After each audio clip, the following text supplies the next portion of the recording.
This assertion of boats going over the edge of a ball Earth is silly. Check out this footage from a channel called Wide Awake. This guy filmed some great sky and horizon shots showing that objects can be brought back into view, and more importantly, his shots also demonstrate diffraction and the resolution limit of these objects at those distances and at those angles. As you can see in his footage, the boats, once they are close enough to resolve, appear like little smudges, and they also appear to be floating above the horizon. The boats are not mirages floating in the air, although there is an inferior mirage that appears inverted below the actual boats in his footage. To prove this, he actually tracks them all the way in, and the closer a boat gets, the more resolved it becomes, and the more detail you can see. This is a perfect illustration of visual acuity and the angular resolution of the camera, which is obviously better than our eyes, but the principle is the same. And again, if you increase your altitude, say to the top of a hotel or in an airplane or on a mountain, you create better angles and you can of course see further, but even there you will eventually reach a resolution limit. It is unavoidable, but it is not an edge that Santa Claus is falling over. Look at the water in his shots. Some would call the resolved water line the horizon, but you can clearly see boats fully in the water beyond the resolved water line. You can even barely make out the water being sprayed up from the motor. The surface of the water extends beyond the resolved water line, but it is too far and at too sharp of an angle for the camera or your eye to completely resolve. There's also a lot of diffraction going on due to this angle and the light or atmospheric conditions. Therefore, you get a blurred section that reflects the sky and the boat as an inferior mirage. Again, this happens beyond a point where the eye or camera can no longer clearly resolve the water due to the angle and diffraction. It is where your eye or camera can no longer distinguish points of light. The image blurs and turns into a mirror under certain conditions. Look at the shimmering and changing edges of the top of the waterline as the camera resolves it at its maximum distance. Beyond this distance, the water is at too small of an angle to resolve any detail. At this point, it does exactly what a road will do on a hot day.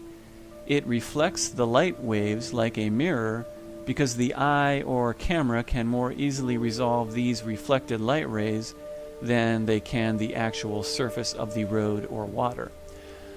On the ground or on the water, you can see the inferior mirage or reflection of the boats and cars.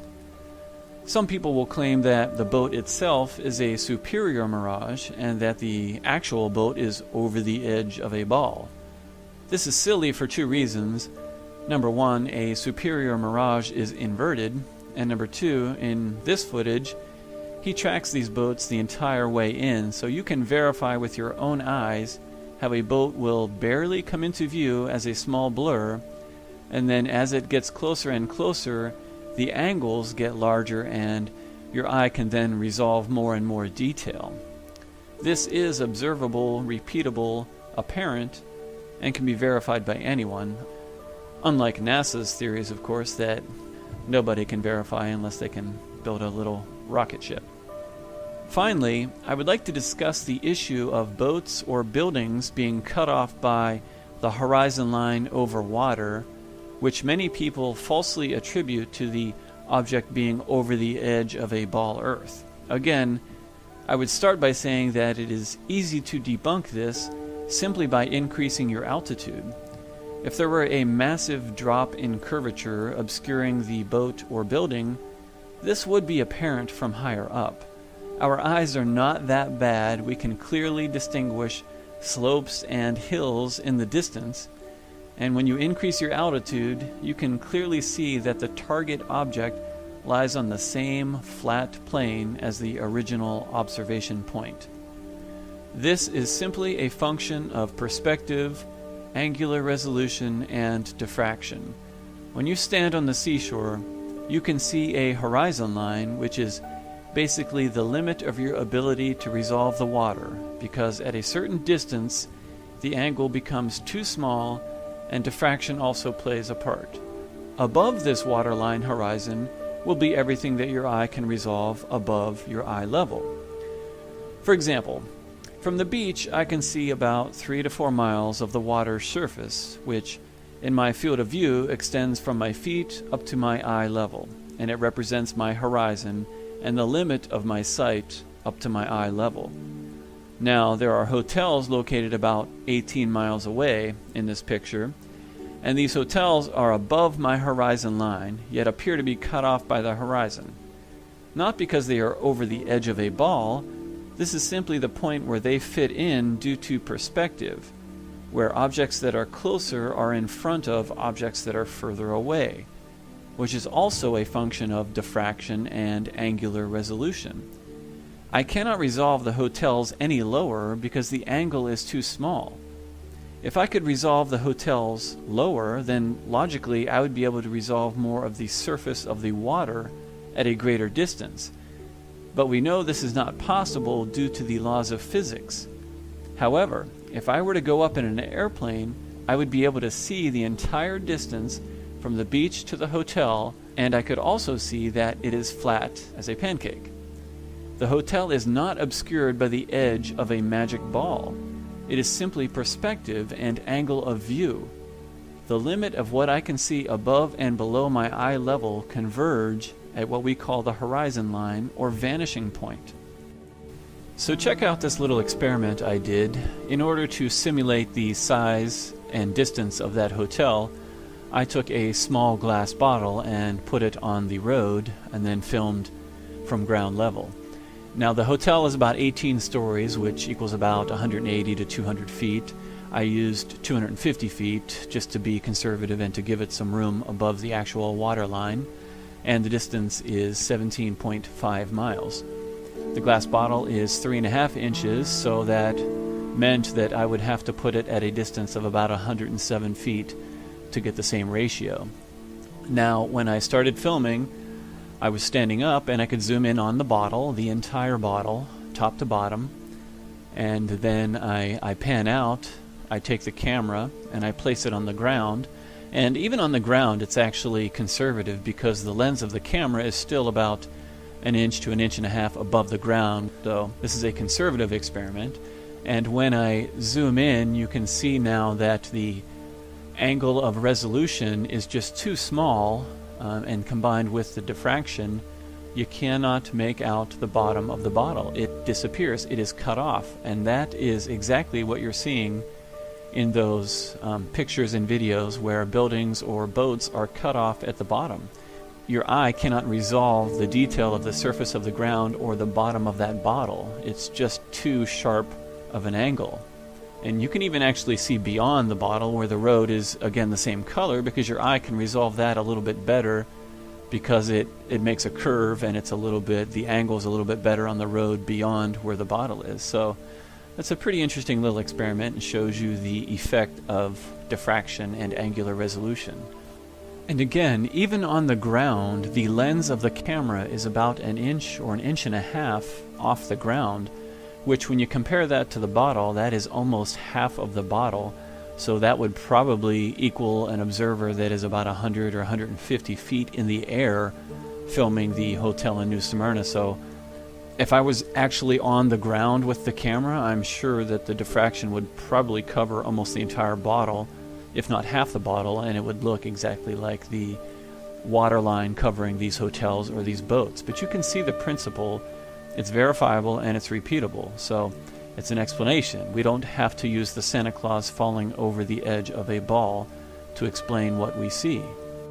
If I'm standing on the beach at sea level, then obviously my field of view from my feet to the horizon will be much shorter due to the angle. Again, about 3 miles from the beach is approximately the limit for a 6-foot-tall individual. Yet the distance of my field of view above the horizon will be much greater due to the angles. Therefore, I can see most of a hotel 18 miles away, but again, not the bottom of the hotel due to the angular resolution and the angle of perspective. The same principle applies to a sunset or a sunrise. The waterline horizon at the beach is about 3 to 4 miles out, yet the sun is thousands of miles out when it disappears due to the limit of angular resolution and light propagation. We can see the sun at a much further distance because it is so large and high in the sky. But just like anything else, once it gets far enough away from the observer, the angle becomes so small that it will disappear, the furthest edge first, appearing to go down behind the water. This is what you would expect to see based on perspective. Something closer will appear in front of something farther away. This does not mean it is due to a spinning ball Earth. It simply vanishes at the waterline horizon due to perspective. Even the sun is subject to the laws of perspective, angular resolution, and diffraction. With a sunrise, it is the opposite. We see the top of the sun first because it is approaching us. Therefore, the side that is coming toward us is the first section of the sun to come into our field of view due to angular resolution. And again, due to the laws of perspective, the sun will always appear to be behind the much closer waterline. Some will say that it is due to the spin of the ball that you live on, but I think perspective makes more sense, and the sun is simply coming into our field of view due to, again, angular resolution. The problem that truth seekers or flat earthers face when trying to expose lies and deceptions is that most people put their own brains on sleep mode, and they put their trust in the so-called scientific authorities to investigate and explain the reasons for phenomena that we observe from Earth. This is not to say that the scientific community is purposely promoting an incorrect model. What is happening is that everyone is so specialized that they only see a small portion of the big picture. We are basically compartmentalized due to the level of sophistication of technology and our economy.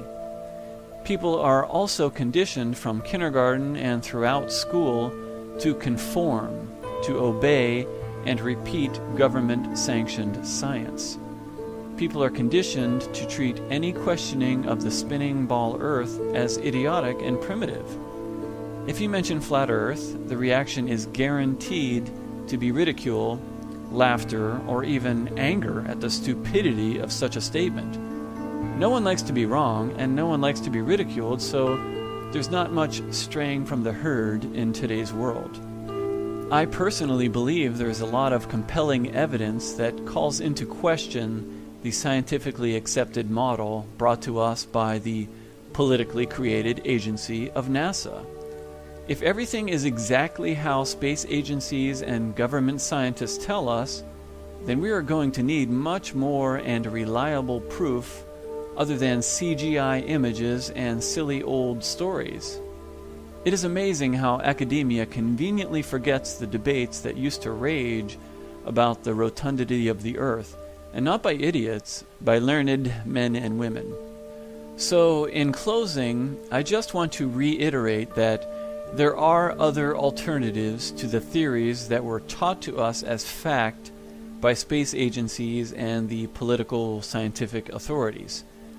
There are logical and scientifically accepted laws of physics, such as angular resolution, diffraction, and perspective, which can be applied in this pursuit.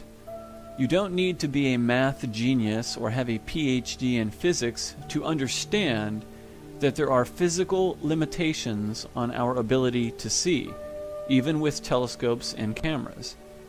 We need to have faith in our own ability to think and use logic and reason.